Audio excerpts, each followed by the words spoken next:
It's been a year since all of the Indian tribes, also known as the IAT, occupied Alcatraz Island. Now that tensions have cooled off with the IAT and the government, we here at 505 News have finally gained permission to cover this story, and even interviews two escapees. Stay tuned for those interviews.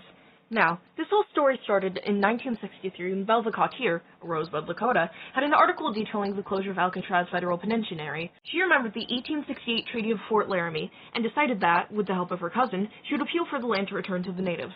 The Treaty of Fort Laramie was an agreement stating that any surplus of land the government would return to the natives, along with sending a printout of the treaties. Miss Cotier also demonstrated by occupying the island for 4 hours with 40 people. Demonstrating was lawful, and they had lawyers on site to ensure that.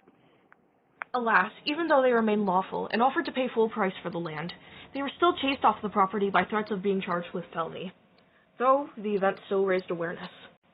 There were plans of making the island into a cultural center, whilst other ideas were proposed, such as promoting Alcatraz as a commercial spot. With all this discord accompanied by the burning of the San Francisco Indian Center, it caused the natives to be more urgent with their requests. Eventually, the natives decided that requests weren't enough. Their plans had turned from asking for approval to more immediate takeover. Determined to reclaim the land that was stolen from them, a plan to jump off of a yacht and swim to the shore of Alcatraz were made, an attempt to claim the land by rights of discovery, most likely a mockery of Christopher and Columbus and his seizure America when he discovered it. This is where we'd like to show the footage of when we interviewed a fellow member of the soon-to-be IAT, answering questions about jumping off the yacht. It was cool as crap.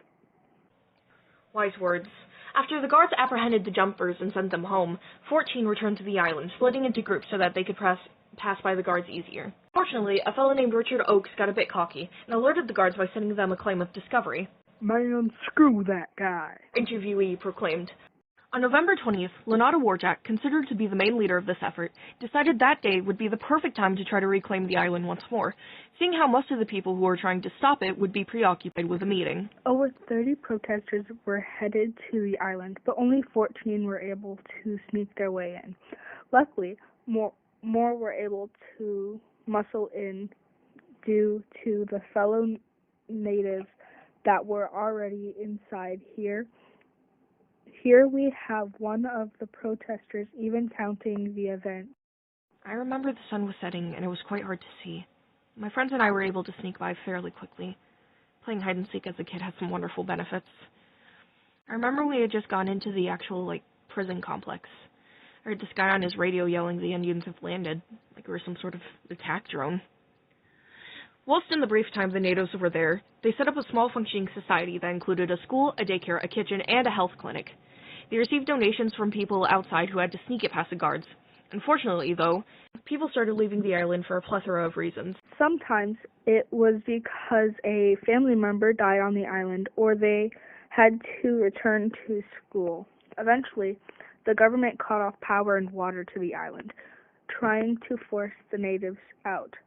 Lana Day tried to keep the island throughout any means possible, scheduling meetings after meetings, assails after a mysterious fire burnt down a few buildings on the island.